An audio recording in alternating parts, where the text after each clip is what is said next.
Okay, part 2. I'm back.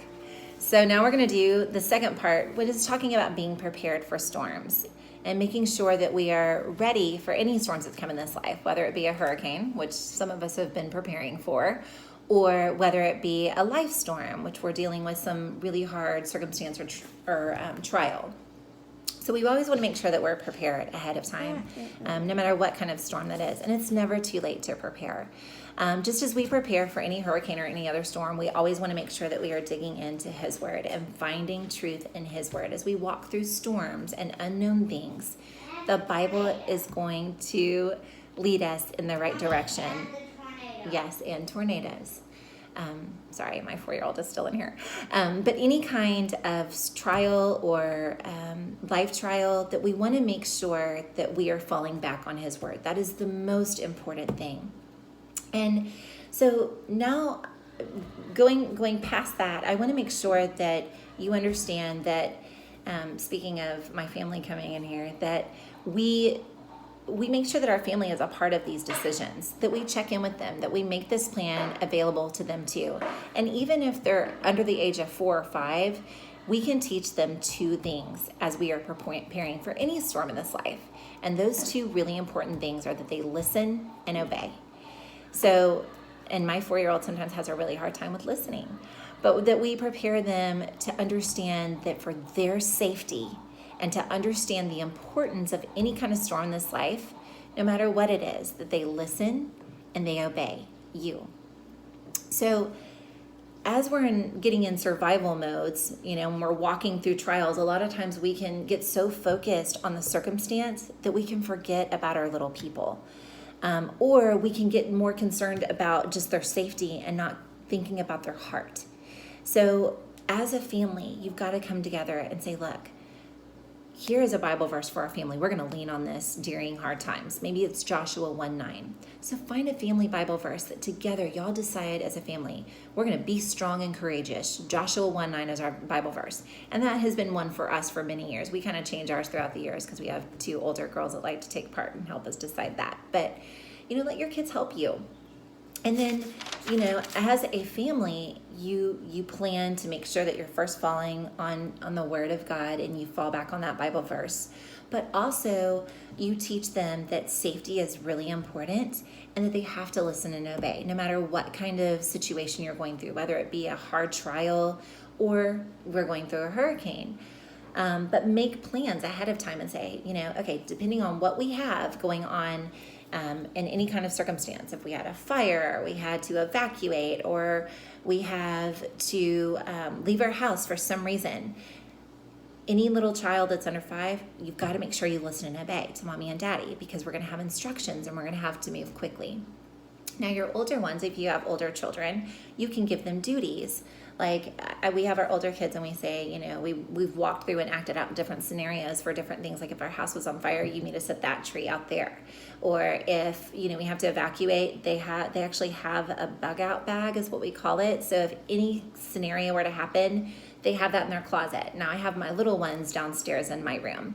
So if we have to evacuate for a hurricane, or if there was something going on and we wanted to make sure we were in a safer place, they know they grab that bag and we get in the car and we can get out of our house in 5 minutes or less. So it's very important that you plan and strategize a family plan together. You talk about it probably with your husband first and say, what should we do in this scenario, or this scenario? And then talk about it with your family. And we also have to remember, so not only are we making sure that their safety is first and utmost important, but we also want to check in with them emotionally, especially as they get older. Sometimes they don't necessarily know how to handle a lot of these things.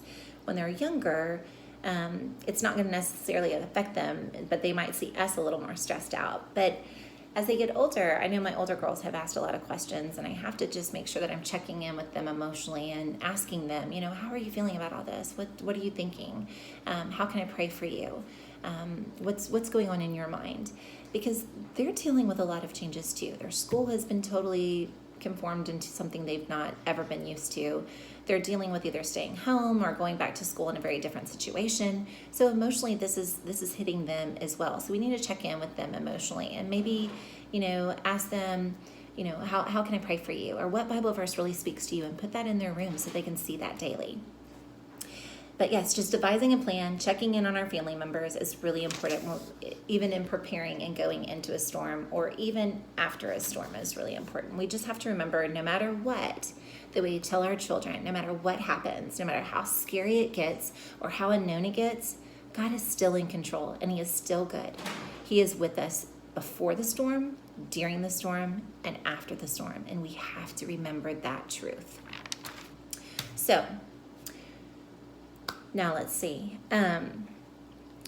Before I let you guys go for my second part, I was going to just let you know that I am an author of a book. It's called Wounded. Sorry, I have this little sticky because I was going to read some. It's my new book that just came out earlier in August, and it is a devotional for mothers. So it is broken up into 3 sections, kind of like we talked about tonight. It's talking about seeking truth, seeking connection, and seeking rest. And this was actually written when I was at a really low point in my life as a mom. So it kind of touches on a lot of things that I think a lot of moms struggle with. Loneliness, finding sweet friends to connect with, dealing with anger, finding time to get quiet with God. It deals with different relationships like our marriage and, our family members, and then also just things that we deal with internally and emotionally. Dealing with fear in those kind of situations. Okay, but hold on just a second. Hey, Emma, don't go outside right now because it's raining, darling. Okay, then you need to stay right on the patio. Okay, I'm almost done. Stay on the patio, yes, ma'am? Okay. See, listen to them. They have a hard time. I have a hard time with that. Okay. Anyway, she knows I'm distracted. That's the thing. Now, tonight I'm going to read a little bit of my book to you. And it's actually from my chapter that talks about sometimes it's hard to find joy. And I think sometimes when we're going through a trial, it can be really difficult to find the joy in that season. So I'm going to talk to you a little bit. I'm going to read just a little bit of this devotional to you. It says, let's see, where was I going to start?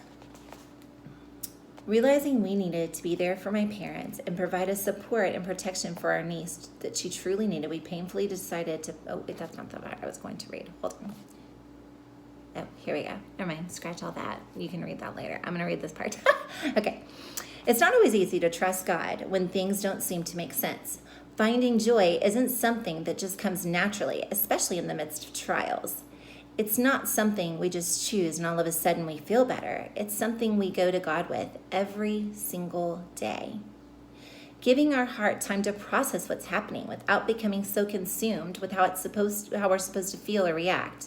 By going to God time and time again, eventually the crooked path we find ourselves on will straighten out and joy will come.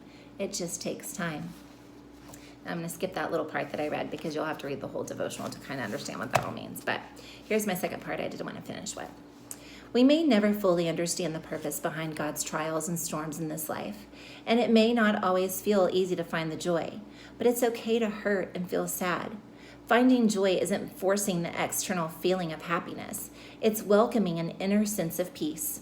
Where happiness is fleeting and based on circumstances, joy comes from trusting God. Trusting Him to take care of your wounded heart. Give God your hurting heart, letting Him know you can't find joy in this season on your own. Even in anger and misunderstanding, God can offer you something in return. He can offer peace and comfort like nobody can.